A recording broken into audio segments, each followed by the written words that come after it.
آمینہ کے لال نے ارشاد فرمایا کسی والد کے لیے اپنے لڑکے کو سب سے اچھا تحفہ اگر کوئی ہے کسی والد کا یعنی کسی باپ کا اپنے بیٹے کو دینے کے لیے سب سے اچھا گفٹ سب سے اچھا تحفہ اگر کوئی ہے تو وہ حسن ادب ہے. سرکار فرمائے اس سے اچھا ادب کوئی نہیں ہے صاحب, اس سے اچھی تربیت کوئی نہیں ہے. آج لوگ کیا کرتے تو کامیاب ہو جا تیرے کو فون دلاؤں گا ایک تحفہ دوں گا, تو فلاں کام کر لے تجھے گاڑی دلاؤں گا. بچوں کو تحفے دینے کے لیے کوئی باپ اپنے بچے کے لیے گاڑی کا انتخاب کرتا ہے, کوئی فون کا انتخاب کرتا ہے, کوئی کپڑوں کا انتخاب کرتا ہے, کوئی جوتوں کا انتخاب کرتا ہے, کوئی کسی چیز کا انتخاب کرتا ہے کہ بچے تو فلاں چیز کر لے, جس چیز پہ تو ہاتھ رکھے گا وہ چیز تیرے لیے لگا دوں گا, بس تجھے یہ کام کرنا ہے. ہر باپ کی تمنا جتنے پیسے ہو سب سے اچھا سے اچھا اپنے بچے کو تحفہ دوں گا. لیکن آمینہ کے لال نے فرمایا ہر تحفہ دیا جانے والا بچے کے ساتھ قائم نہیں رہتا. گاڑی دو گے کل کے دن خراب ہو جائے گی, معاملہ ہو جائے گا, دوسری وہ چینج کرے گا. فون دو گے ٹوٹ جائے گا, کپڑے دو گے پرانے ہو جائیں گے, بڑا ہو کر نہیں پہنے گا. حضور نے کہا اگر کوئی سب سے اچھا تحفہ باپ اپنے بچے کو دینا چاہے تو وہ اس کا حسن ادب ہے, اس کے اچھے اخلاق ہے, اس کا اچھا کردار ہے, اچھی تربیت ہے. اگر کوئی باپ اپنے بچوں کو حسن ادب سکھائے گا تو حضور بولے کہ ہر شعبے میں, ہر میدان میں, عمر کی کسی بھی سیڑھی پر, زندگی کے کسی بھی موڑ پر تمہارا بچہ قدم رکھے گا, کسی بھی لوگوں میں اٹھے گا بیٹھے گا, اس کو دیا ہوا تحفہ حسن ادب کے ذریعے سے وہ تیرے بچے میں قائم رہے گا, وہ دائم رہے گا, وہ لوگوں میں جائے گا, وہ بچپن تیرے اچھے ادب سکھانے میں لگائے گا, اس کی جوانی کے ہر دور میں تیرا ادب اس کے ساتھ کام آئے گا. جب وہ بوڑھا ہو جائے گا تو قبر میں مٹی بن گیا تھا, ہڈیا بن گیا تھا, ہڈیا بھی جو ہے پوری ختم ہو گئی تھی, راکھ بن گئی تھی. اس وقت تیرا بچہ بڑھاپے کے عالم میں زندگی گزار رہا تھا, لیکن تیرا سکھایا ہوا ادب, تیرا سکھایا ہوا سلیقہ آج تیرے بچے کے ساتھ قائم ہے. تو حضور بولے کہ سب سے اچھا طریقہ صاحب اگر کوئی ہے کہ والد اپنے بچے کو گفٹ دینا چاہے تو وہ من افضل حسن ادب حسن, اچھا ادب ہے. حضور پاک علیہ السلام فرمائے. تو سامعین محترم یہ کیا ہوتا جی, آپ سنے ہوں گے بچے جو ہوتے اپنے ماں باپ کا وجود ہوتے, ماں باپ تو دنیا سے ختم ہو جاتے لیکن اس کے بچے اس کے بچے اس کے بچے اس کی اصل کے ہونے کی گواہی دیتے. تو وہی بچے اگر صحیح نکلے تو پھر ماں باپ کے سکھانے میں ان کی شفقت میں بڑا کردار ہوتا. وہی بچے اگر قاتل نکل گئے, زانی نکل گئے, گناہگار نکل گئے, شرابی نکل گئے, جواری نکل گئے, کچھ گناہ کرتے نکل گئے, جس زمین پر حضور نے کہا وہ گناہ کرے گا اس کا وبال اس کو تو پہنچے گا, اس کے ماں باپ کو بھی پہنچے گا. حضور پاک علیہ السلام ایسا فرمائے. بچوں کی تربیت, دنیا کی تمام کتابیں بچوں کو پڑھاؤ, انکار نہیں کرتے. حضور پاک علیہ السلام نے کہا بچوں کو تربیت دینا چاہتے ہو, قرآن بتاتا ہے کہ بچوں کو تربیت کیسے دے, نبی کا دین بتاتا ہے کہ بچوں کو تربیت کیسے دے. بچہ جب بڑا ہوتا ہے تو ہر ایک کی تمنا ہوتی ہے کہ بچے کو انگلش میڈیم میں ڈالا جائے, بچے کو دنیا کا علم حاصل کرایا جائے. لیکن حضور فرماتے ہیں کہ بچے کا پہلا مدرسہ ماں باپ کی گود ہوتی ہے. تو ماں باپ کے ذریعے سے بچوں کو کیا سکھایا جانا, وہ کارٹون لگا کے بٹھانے کی عادت نہیں ڈالنا, وہ گانا لگا دیے ناچو ملنے کی عادت بچوں کو نہیں ڈالنا, بچوں کو ایسی ویسی چیزیں نہیں سکھانا. بچہ آگے جا کے دیندار بنے تو کیا سکھانا. تو آمینہ کے لال نے کہا ادبوا اولادکم علی ثلاث خصال.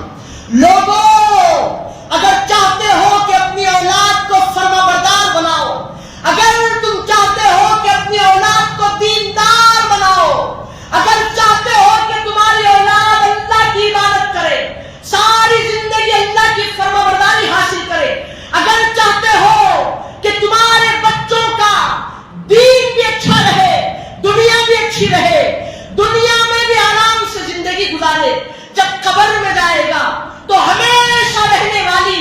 جو زندگی ہوگی, جو عالم ہوگا, وہاں سکون سے رہے, تو 3 چیزیں اپنے بچوں کو سکھاؤ, 3 چیزوں کی تربیت اور اس کی تعلیم اپنے بچوں کو دو. یا رسول اللہ, وہ تربیت کیا ہے, وہ ادب کیا ہے؟ تو حضور نے کہا سب سے پہلی چیز حب نبیکم, اپنے نبی کی محبت اپنے بچوں کو سکھاؤ. جب اپنے نبی کی محبت بتاؤ گے, اپنے نبی کی 63 سالہ زندگی اپنے بچوں کے سامنے رکھو گے, تو وہ بچے آئیڈیل نبی کو مانیں گے, گناہ کیسے کریں گے. بچے سنیں گے نبی نے بھوک کی حالت میں پتھروں کو پیٹ پر باندھا ہے, نبی نے دین اسلام کو پھیلانے کے لیے کیا کیا محنتیں نہیں کی ہے, کیا کیا مشقتیں نہیں کی ہے. والدین کا ادب نبی سے بچوں کو معلوم ہوگا, والدین کا بیویوں کے ساتھ حسن سلوک بچوں کو معلوم ہوگا, اولاد کی تربیت بچوں کو معلوم ہوگی, حلال حرام کی تمیز اگر کسی بچے میں نبی کی محبت آئے گی تو وہ بچہ سمجھے گا. عزیزان محترم, دوسرے سٹیج پہ نبی نے کہا, اب نبی کی محبت سکھا دیے, یا رسول اللہ سکھا دیے, اب دوسری چیز بچوں کو سکھانا, وحب اہل بیتہ, اپنے نبی کے گھرانے کی محبت اپنے بچوں کو سکھانا. بتاؤ کہ مولا علی کون ہے, ان کی شجاعت کیسے تھی, اسلام میں ان کا رول کیسا تھا. بتاؤ اپنی بیٹیوں کو بی بی فاطمہ زہرا کا پردہ کیسے تھا, رات میں اللہ کی عبادت کیسے تھی, رات میں جاگ کر اللہ کو یاد کرنا میری بیٹی کا کیسے تھا, اپنے گھرانے کو لے کر چلنا کیسا تھا. بتاؤ میری بیٹی کے بارے میں, بتاؤ میرے نواسے حسن کے بارے میں جس نے دین کی بقا کے لیے کیسی زندگی گزاری. بتاؤ میرے حسین کے بارے میں, اہل بیت میں پنجتن پاک آتے نا, نبی کا گھرانہ آتا, تو بتاؤ میرے حسین کے بارے میں کہ نانا کے دین کو بچانے کے لیے اپنی جان تو لگائی اللہ کی بارگاہ میں, پورے اپنے خاندان کو, اپنے کنبے کو, اپنے گھرانے کو اللہ کی یاد میں کربلا میں لٹا دیا, نانا کے دین کو بچانے کے لیے جان نثاری کر دی. بتاؤ اہل بیت کی محبت. اب چھوٹے بچے ہیں لیکن نبی بول رہے کہ ابھی سے بچوں کو پہلی تربیت یہ سکھانا. اب ہم بولے یا رسول اللہ آپ کی محبت اپنے بچوں میں ڈال دیے, یا رسول اللہ آپ کی اہل بیت کی محبت ہم اپنے بچوں میں ڈال دیے. اب تیسری بات کیا ہے فرمائیے, اب کیا کرنا بچوں کو, وَتِلَاوَةِ الْقُرْآنِ. اب تیسری چیز اپنے بچوں کو سکھانا قرآن پاک کی تلاوت. قرآن کی 6666 آیتیں ہیں, ہر آیت بچے کو بتانا کہ دیکھو قیامت ایسے ہوگی, دیکھو اللہ کی رحمت بندوں پر ایسے ہوگی, دیکھو اللہ کا عذاب بندوں پر ایسے ہوگا, دیکھو اللہ یہ گناہوں سے منع کیا ہے, دیکھو اللہ نے یہ کرنے کا حکم دیا ہے, دیکھو اللہ نے ماں باپ کی خدمت بتائی ہے, دیکھو اللہ نے بڑوں کی عزت, چھوٹوں پر شفقت بتائی ہے. ہر قرآن کے جو ہے آیتوں کا مفہوم بچوں کو بتانا, یہ چیزیں ہیں صاحب. عزیزان محترم, تمام لوگوں نے کیا کر دیا صاحب, پیارے حبیب علیہ السلام فرمائے کہ ہر بچہ فطرت پر اللہ اس کو پیدا کرتا ہے. قرآن کی آیت پڑھ کے بتائے فطرت اللہ التی فطر الناس علیہا, اللہ کی تخلیق جو ہے لوگوں کو پیدا کرنا فطرت پر پیدا کرتا ہے. لا تبدیل لخلق اللہ, کوئی اللہ کی خلقت کو بدل نہیں سکتا. کیوں؟ ہر بچہ جب پیدا ہوتا صاحب صفاف, گناہوں سے پاک, کسی قسم کی سیاہی اس کے دل میں نہیں, بالکل شفاف پیدا ہوتا. لیکن اس کے گھرانے والے اس کو بدل دیتے ہیں. لوگوں میں جس گھر میں جیسا نشو نما ہوتا ویسا بنتا ہو. اگر یہودی کے گھر میں پیدا ہوا تو یہودی چلن پہ چلتا, نصرانی گھر میں پیدا ہوا تو نصرانی چلن پہ چلتا, کسی بھی غیر خدا کو ماننے والے لوگوں میں پیدا ہوا تو وہی کافر مشرک نجومی بن کے جو ہے پیدا ہوتا. اگر مسلمان کے گھر میں پیدا ہوا تو وہ مسلمان کا گھرانہ کیسے ہے, اللہ کو یاد کرنے والا ہے یا گناہوں میں مبتلا ہونے والا ہے, اس کی چلن ویسے ہوتی. عزیزان محترم, حضور بولے بچہ جو ہے گھرانے کے حساب سے نشو نما پاتا, جس کا گھر جیسا ہو بچے کی تربیت ویسی ہوتی. اور آمینہ کے لال نے ارشاد فرمایا لوگوں تم